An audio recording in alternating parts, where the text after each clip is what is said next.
नमस्कार, हमारे चैनल में आपका स्वागत है। मैं हूं रामचंद्र मौर्य। साथियों, संस्कृत में एक कहावत है, विनाश काले विपरीत बुद्धि। प्रधानमंत्री नरेंद्र मोदी संस्कृत की इसी कहावत या श्लोक की आधी लाइन को फॉलो कर रहे हैं। प्रधानमंत्री की बुद्धि भ्रष्ट हो गई है और वह जिस तरह के अनर्गल प्रलाप कर रहे हैं उसे पूरी दुनिया देख रही है, पूरा भारत देख रहा है। तो आज ऐसी स्थिति हो गई है प्रधानमंत्री नरेंद्र मोदी की कि उनकी साख तेजी से गिर रही है। उनकी हेट स्पीच, उनके कुतर्क और उनकी उल्टी बुद्धि से भारत ही नहीं बल्कि दुनिया के लोग स्तब्ध हैं। अपने को विश्व गुरु कहने वाले, मानने वाले प्रधानमंत्री नरेंद्र मोदी हार को लेकर के इतना बौखला गए हैं, इतना बदहवास हो गए हैं कि एक के बाद दूसरी गलती करते चले जा रहे हैं, जिसे जनता अच्छी तरह से देख रही है और समझ रही है। 98 करोड़ मतदाता अच्छी तरह से समझ रहे हैं कि भारतीय जनता पार्टी के शीर्ष नेतृत्व करने वाले नरेंद्र मोदी की आज कैसी स्थिति हो गई है। आपको बता दें कि प्रधानमंत्री नरेंद्र मोदी की दूरी संघ से भी हो गई है। संघ से उनकी विचारधारा नहीं मिल रही है, या यूं कहें कि संघ के दायरे से बाहर होकर के, संघ के नियंत्रण से बाहर होकर के प्रधानमंत्री नरेंद्र मोदी चुनाव जीतने के लिए जो प्रक्रिया अपना रहे हैं उससे संघ खफा है। इसीलिए 2 दिन पहले उन्हें एक रात नागपुर में गुजारनी पड़ी और मोहन भागवत और संघ के तमाम पदाधिकारियों से मुलाकात करनी पड़ी। अब हो सकता है कि क्षमा याचना मांगने के लिए संघ से गए हों, या हो सकता है कि संघ को नसीहत देने गए हों कि अगर इस विपदा की घड़ी में तुम हमारे साथ नहीं होगे तो सब कुछ सत्यानाश हो जाएगा, महाप्रलय आ जाएगा। अब जो भी डील हुई हो संघ और मोदी में, कुछ भी निकल करके बाहर नहीं आया है, लेकिन कयास लगाया जा रहा है कि नरेंद्र मोदी घुटने टेक चुके हैं संघ के सामने। और संघ जिस तरह से 2024 लोकसभा चुनाव में खामोशी बरत रहा है, उसके प्रचारक ग्राउंड पर काम नहीं कर रहे हैं, जमीनी स्तर बूथ लेवल पर जैसे पहले काम करते थे उस तरह से नहीं कर रहे हैं। तो मोदी की हार का एक सबब यह भी है कि उसका बूथ मैनेजमेंट कमजोर हो गया है। इन्हीं सब वजहों से और कांग्रेस का जनाधार, कांग्रेस का घोषणा पत्र या यूं कहें न्याय पत्र इतना प्रभावी साबित हुआ है जनता के बीच में, इतना उसकी चर्चा हो रही है पूरे देश में कि नरेंद्र मोदी बौखला गए और उस घोषणा पत्र को मुस्लिम परस्त कहने के लिए ध्रुवीकरण की दिशा में आगे बढ़ गए हैं नरेंद्र मोदी। लेकिन हर जगह वह मात खा रहे हैं। प्रधानमंत्री नरेंद्र मोदी बदहवासी की स्थिति में जो बयान देते हैं, विवेक शून्य होकर के जो बयान देते हैं, उसे इस देश की जनता नहीं पचा पा रही है। इस देश का बुद्धिजीवी वर्ग, यहाँ तक कि मीडिया भी हतप्रभ है नरेंद्र मोदी के बयानों को लेकर के। भारतीय जनता पार्टी के नेता भी हतप्रभ हैं प्रधानमंत्री नरेंद्र मोदी के बयानों को लेकर के। कांग्रेस को घेरने के लिए अगर प्रधानमंत्री नरेंद्र मोदी ने न्याय पत्र को मुद्दा बनाया है और उसे मुस्लिमों को फायदा कराने का जरिया कहा है, तो इस पर कोई विश्वास नहीं कर रहा है। क्योंकि जब से नरेंद्र मोदी ने न्याय पत्र को मुस्लिम लीग से जोड़ा है, तभी से इस देश की जनता सर्च कर रही है।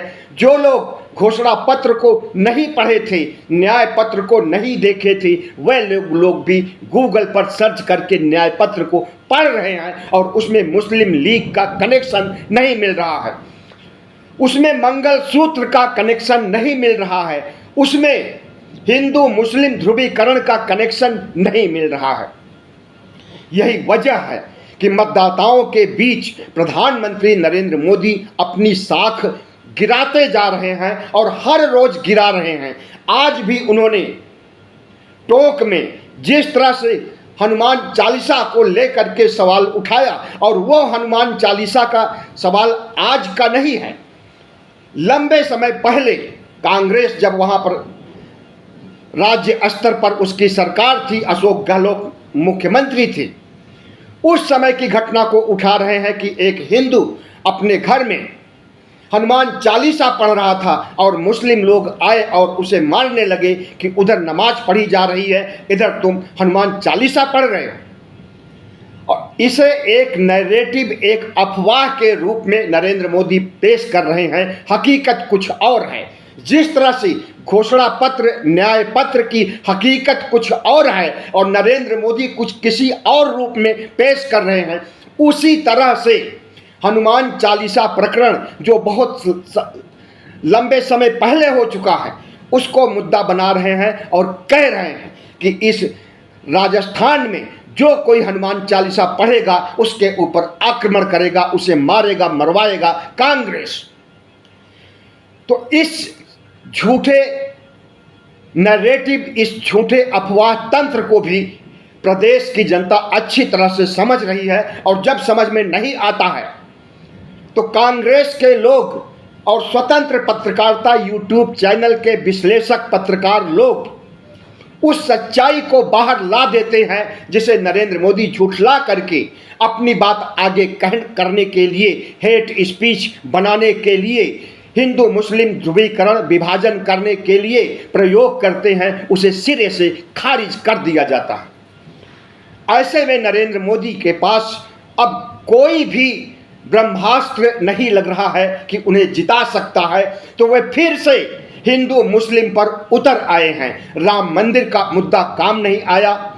राम मंदिर में जिस तरह से आधे अधूरे मंदिर का उद्घाटन किया गया, आधी अधूरी मूर्तियों की प्राण प्रतिष्ठा की गई, और वह भी रामनवमी के समय या कोई त्योहार पर नहीं बल्कि 22 जनवरी को जिस तरह से उद्घाटन का अधूरे मंदिर का किया गया, उससे हिंदू समाज, सनातन समाज, ब्राह्मण समाज, संत महंत और यहाँ तक कि शंकराचार्य भी नाराज हैं। तो इनका हिंदू मुस्लिम कार्ड पर फिर से उतर आए, और क्योंकि राम मंदिर इन्हें जिताने नहीं जा रहा है। और आपको बता दें कि CSDS जो कि सरकारी छांव में पलने वाला एक संगठन है, सर्वे करता है। उस सर्वे के तहत 2% लोग हिंदुत्व पर वोट देंगे, और वही लोग वोट देंगे, कोई नए मतदाता इसमें नहीं जुड़ेंगे जो प्रधानमंत्री नरेंद्र मोदी को पहले से वोट देते आए हैं और कट्टर अनुयायी, अंधभक्त हैं, वही 2% लोग वोट देंगे। और राम मंदिर के मुद्दे पर CSDS का आंकड़ा कहता है कि 8% से ज़्यादा लोग वोट नहीं देंगे। हिंदुत्व और राम मंदिर को मिला करके 10% से ज़्यादा फायदा नहीं पहुंचने वाला है नरेंद्र मोदी को, इसी सरकारी छांव के तले पड़ने वाले CSDS के अनुसार।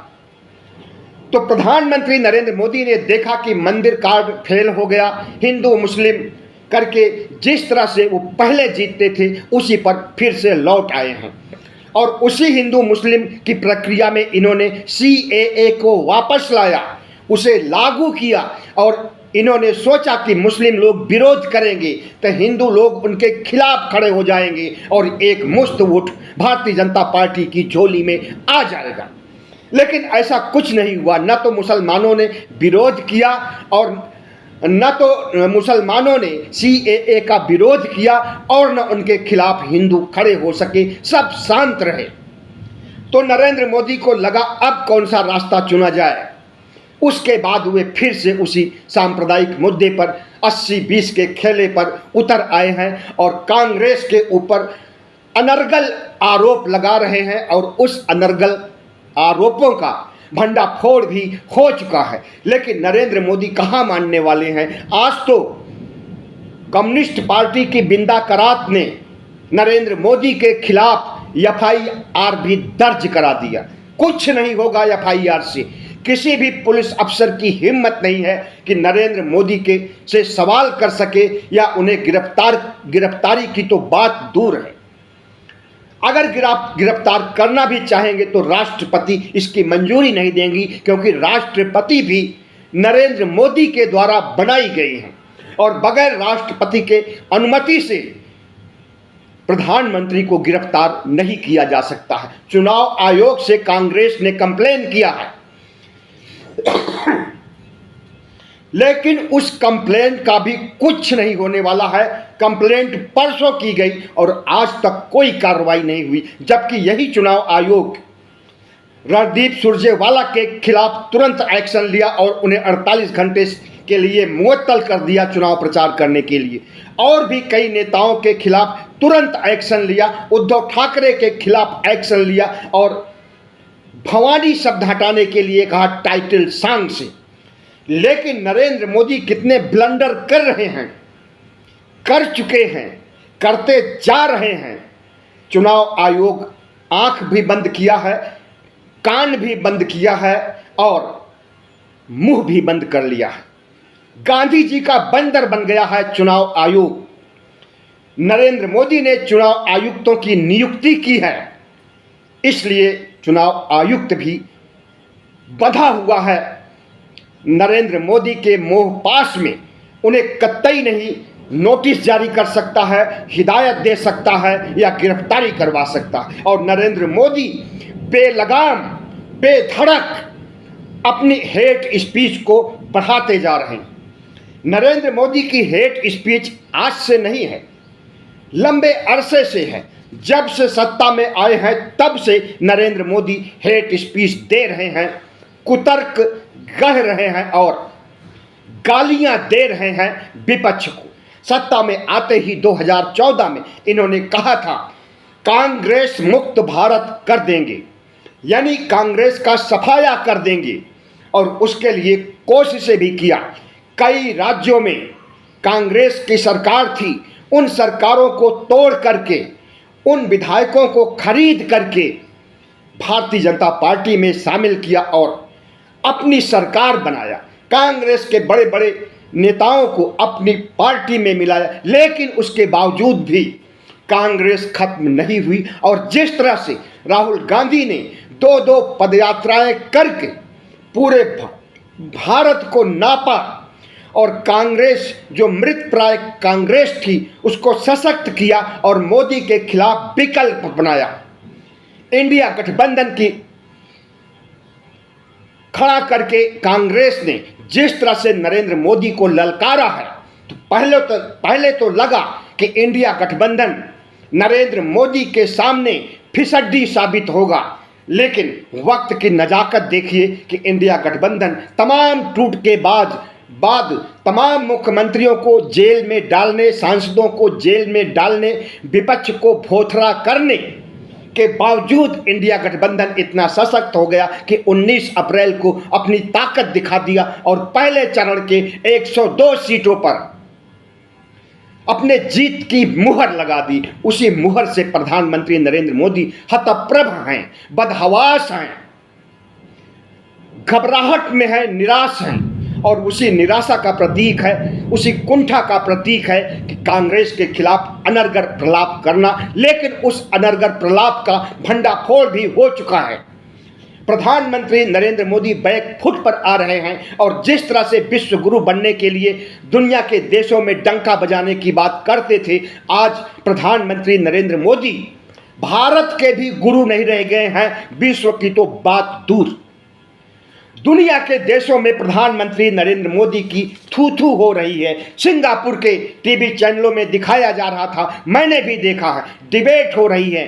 एंकर बोल रही है कि प्रधानमंत्री नरेंद्र मोदी ने 2014 से मुसलमानों के खिलाफ मुहिम चलाया है और मुसलमानों को खत्म कर देना चाहते हैं, देश से बाहर निकाल देना चाहते हैं, दूसरे देश के हिंदुओं को बुलाना चाहते हैं और इस देश के हिंदुओं को दूसरे देशों में भेजना चाहते हैं। उसके लिए अनवरत दमन किया, मॉब लॉन्चिंग करवाई और तमाम आरोपों के तहत मुस्लिमों पर अत्याचार किया गया, CAA NRC लाया गया, उन्हें से देश से निकालने के लिए, उनकी नागरिकता खत्म करने के लिए।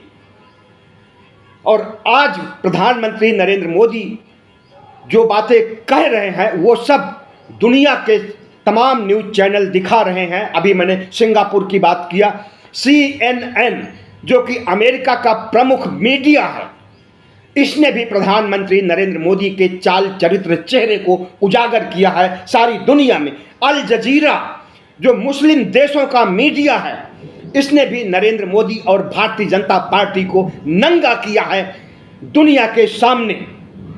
इसके साथ साथ वाशिंगटन पोस्ट भी अमेरिका का अखबार है, तमाम ऐसे विदेशी अखबार हैं, BBC लंदन है और तमाम ऐसे मीडिया संस्थान हैं जो प्रधानमंत्री नरेंद्र मोदी की असलियत को, इनके चाल चरित्र चेहरे को उजागर कर रहे हैं पूरी दुनिया में, जिससे भारत की जग हंसाई हो रही है।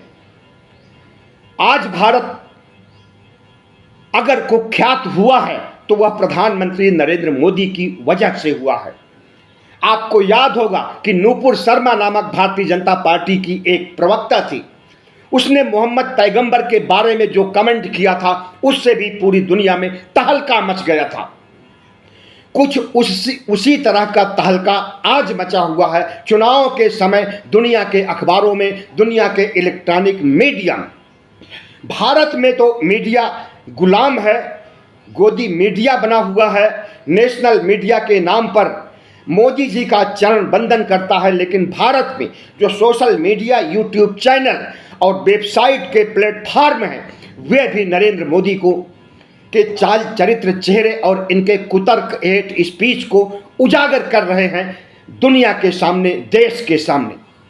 तो आज प्रधानमंत्री नरेंद्र मोदी की स्थिति यह हो गई है कि वो भारतीय जनता पार्टी का प्रचार नहीं कर रहे हैं, बल्कि इंडिया गठबंधन और कांग्रेस का प्रचार कर रहे हैं। कांग्रेस के घोषणा पत्र को जब बुरा कहते हैं, जब मुस्लिम लीग से जुड़ा हुआ कहते हैं और जब कहते हैं कि मंगलसूत्र महिलाओं के गले से छीन करके मुसलमानों की महिलाओं की गले में बांध दिया जाएगा, तो इससे लोग प्रधानमंत्री नरेंद्र मोदी की हंसी उड़ा रहे हैं, मखौल उड़ा रहे हैं। लेकिन नरेंद्र मोदी समझ रहे हैं कि उनका प्रचार हो रहा है, दरअसल वो प्रचार जो बीजेपी का कर रहे हैं वो इंडिया गठबंधन का प्रचार हो रहा है। और जिस तरह से प्रधानमंत्री नरेंद्र मोदी इंडिया गठबंधन को बदनाम करने की सुपारी ले चुके हैं, अपनी ही बदनामी कर रहे हैं, बीजेपी और RSS की ही बदनामी कर रहे हैं। RSS प्रमुख मोहन भागवत ने जश्न मनाने का कार्यक्रम की तैयारी किया था 100 साल पूरे होने पर। 1925 में गठित हुए RSS 2025 में 100 साल पूरे कर रहे हैं। इस अवसर पर एक बड़ा इवेंट करने, सियासी इवेंट करने और जलसा करने की बात सोच रखी थी मोहन भागवत ने, लेकिन उसे ठंडे बस्ते में डाल दिया है, उस प्रोग्राम को रद्द कर दिया है। क्यों? क्योंकि उनके एजेंडे के अनुसार, उनके गुप्त एजेंडे के अनुसार अभी तक न तो संविधान को खत्म किया गया और न लोकतंत्र को खत्म किया गया और न हिंदू राष्ट्र बनाया गया। जब कभी हिंदू राष्ट्र बनेगा तभी RSS जश्न मनाएगा 100 साल पूरे होने का, डायमंड जुबली का। उसके पहले नहीं मना सकता। इसलिए उसे मनाने के लिए प्रधानमंत्री नरेंद्र मोदी नागपुर पहुंचते हैं। अब दोनों में क्या डील हुई लेकिन कुछ पता नहीं, लेकिन अभी भी RSS सक्रिय नहीं हुआ है नरेंद्र मोदी को जिताने के लिए। जमीनी स्तर पर बूथ लेवल पर काम करने के लिए प्रचारक अभी भी नहीं गए हैं। तो प्रधानमंत्री नरेंद्र मोदी को कोई हरा रहा है तो वो RSS है, कोई हरा रहा है तो वो खुद हरा रहे हैं। जिस तरह से अनर्गल प्रलाप विपक्ष के बारे में, कांग्रेस के बारे में कर रहे हैं, उससे बीजेपी को फायदा नहीं हो रहा है, बल्कि भारतीय जनता पार्टी की भद्द पिट रही है। तो आज अभी एक चरण का ही चुनाव हुआ है, दूसरे चरण का 26 अप्रैल को होना है। 26 अप्रैल के चुनाव को अपने पक्ष में करने के लिए नरेंद्र मोदी जिस तरह से घटिया स्पीच दे रहे हैं, जिस तरह से कांग्रेस को बुरा भला कह रहे हैं, जिस तरह से राहुल गांधी, मल्लिकार्जुन खड़गे, सोनिया गांधी को कोस रहे हैं, इंडिया गठबंधन को घमंडिया गठबंधन, इंडी गठबंधन, तो क्या क्या अनर्गल बातें कह रहे हैं, उससे लगता है कि खिसियाहट इतना ज़्यादा है, नफरत इतना ज़्यादा है कि उस नफरत की आग में खुद जल रहे हैं प्रधानमंत्री नरेंद्र मोदी। आपको बता दें कि भारतीय जनता पार्टी ने 10 सालों में ऐसा कुछ नहीं किया है जो कि बता सके विकास के कामों के लिए। अलबत्ता जो कुछ वादे जुमले गढ़े गए थे 2014 में, उसे दूसरे रूप में आज मोदी की गारंटी के नाम से घोषणा पत्र तैयार किया गया है। लेकिन इस देश की जनता पूछ रही है, 98 करोड़ मतदाता पूछ रहे हैं कि प्रधानमंत्री जी पिछले जुमलों का क्या हुआ, और उन्हीं जुमलों को अगर आप मोदी की गारंटी के रूप में फिर से सामने रख रहे हैं तो इस पर कैसे विश्वास किया जाए। प्रधानमंत्री नरेंद्र मोदी के जुमले और झूठ कितने हैं उसे आप अच्छी तरह से जानते हैं, उसे रिपीट करने की ज़रूरत नहीं है। जो नए जुमले और गारंटियां दी गई हैं उसमें सबसे बड़ी गारंटी है 2047 तक भारत को विकसित राष्ट्र बनाना, जो अभी 23 साल है। तो 23 साल का रोड मैप आज पेश कर रहे हैं और उसके बूते चुनाव जीतना चाहते हैं। लेकिन 23 साल के इस झांसे को इस देश की जनता अच्छी तरह से समझ चुकी है, 10 साल पहले के झांसे को भुगत चुकी है और 23 साल बाद के झांसे में नहीं आने वाली है। यही सबसे बड़ा सिरदर्द है नरेंद्र मोदी के लिए कि उनके पास बताने के लिए कुछ नहीं है, न गरीबी घटी है, न बेरोजगार घटे हैं।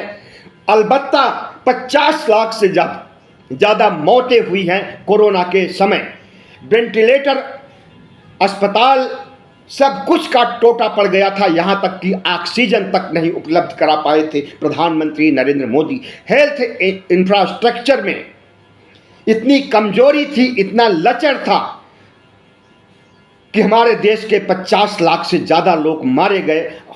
मानते हैं कि महामारी की वजह से मारे गए हैं, लेकिन वेंटिलेटर से, ऑक्सीजन से, दवाओं से, अस्पताल के बेड से, डॉक्टरों से, नर्स से, इनमें बहुतों को बचाया भी जा सकता था। और इन मौत के शिकार हुए लोगों के परिवार के लोगों को मुआवजा भी नहीं दिया गया, सहायता राशि भी नहीं दी गई, जबकि सुप्रीम कोर्ट ने स्पष्ट रूप से हिदायत दिया था कि जिन परिवारों के लोग मरे हैं उनके परिजनों को मुआवजा दिया जाए, सहायता राशि दी जाए। तो प्रधानमंत्री नरेंद्र मोदी ने किया कुछ नहीं। अब हेट स्पीच, हिंदू मुस्लिम 80-20 और अनर्गल प्रलाप करके चुनाव जीतना चाहते हैं, जिसे इस देश की जनता अच्छी तरह से समझ रही है। और जिस तरह से पहले चरण के चुनाव में 19 अप्रैल को हराया भारतीय जनता पार्टी को, उसी तरह से बाकी 6 चरणों में भी प्रधानमंत्री नरेंद्र मोदी की बुरी तरह से हार हो रही है और 4 जून को बीजेपी भारत मुक्त होने जा रही है। बहुत बहुत धन्यवाद। हमारे चैनल को सब्सक्राइब कीजिएगा, लाइक कीजिएगा और शेयर कीजिएगा।